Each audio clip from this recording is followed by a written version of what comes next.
Hi, and welcome again. I am Lisa Holland from Belly Guru and Home Healing and Lifestyle Programs. And today I wanted to go through a couple of the basic postures of the spine. So many people are coming to me as a physical therapist or as a yoga educator to learn about how they can help their spine. In fact, back pain is probably the number one reason why I, as both an athletic trainer and a physical therapist, and definitely now in yoga, hear why people with physical ailments come. Number two is stress. And to let you in on a little secret, 80% of the time, the number two reason is why I see them for the number one. They're just too busy, too stretched, they're too uptight to stop and do the quiet things that are necessary for their exercise programs. They're what we call in yoga very rajasic, which is kind of fiery.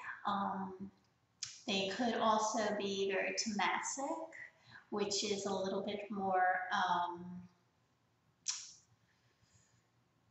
I don't want to say lazy, but low energy.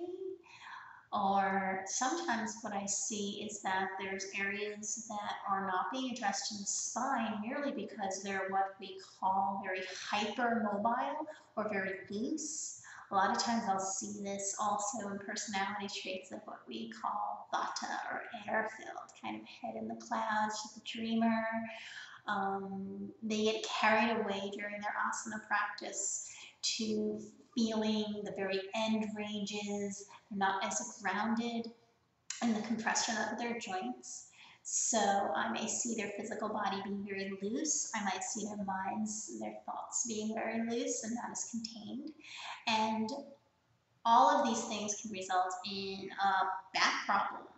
Sometimes we go into our joints instead of going into the back. Sometimes we go too much into the back instead of our joints. So I wanted to review a couple of different poses that pose challenges for the spine. So the first pose I want to go into is Bhujangasana pose, which is Cobra. And that is lying on your stomach with your hands next to the level of your heart. And you can need to play a little bit with your body type. I find people who are very tight through the shoulders, maybe a little weak through the shoulder blades, they have their hands maybe a little too high or their elbows stick out. You want to have your elbows in and you want to feel that opening and broadening of the chest when you're on your stomach. Another thing you want to do is not come from the low back with your motion.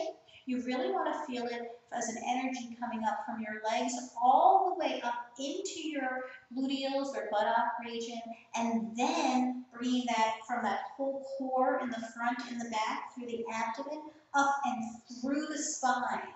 Many of our extensions should come up and out of what we call the pelvic floor or that transabdominal brace.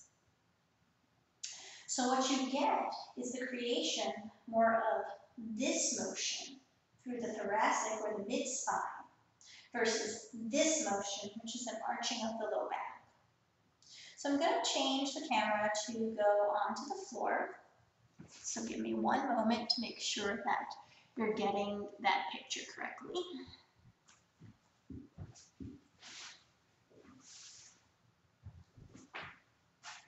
You're going to enter into Cobra pose the way I was taught by my teacher, Sri Mitra, which is actually coming from a position of bowing down, almost a position of surrendering, or what we call, he calls Garbhasana, or what we commonly call child's pose with our arms overhead.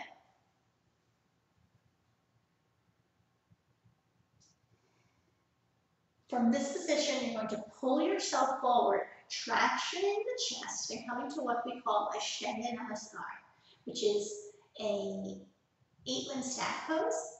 The 8 limbs are your 2 hands, your 2 feet, your 2 knees, your heart or your chest, and then your chin. This is often the most difficult thing for people who are stiff in the mid-back. So pulling through, You're going to reach into this position where your elbows are tucked in and your chest is reaching for the ground. I suggest you place a block or books to work on that so you don't feel like you have to go all the way down to the ground to develop it. This is also very good for developing your shoulder girdle. This will save you from a lot of common rotator cuff problems that happen with the more popular Shengha variety of plank down into your up dog, which is called Chaturanga. So this is almost like Dharma sees this as the prep work for Chaturanga. He actually called a lot of things in the beginning the same names because they were all variations of the same thing, the same consciousness. So again, coming back, lengthening your spine, pulling your hips back, reaching your heart forward, closing your sixth sense or third eye on the floor, and then reaching through as you breathe in.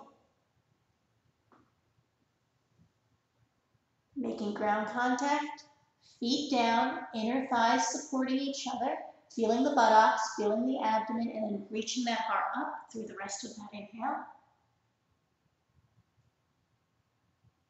Exhale back as you breathe out, child's pose. Again, breathing in, pulling and tractioning forward. A lot of time in class, I'll call this swimming through. Feet and legs are activated. Then the spine pulls out. Exhale, pull back. And there you have Cobra.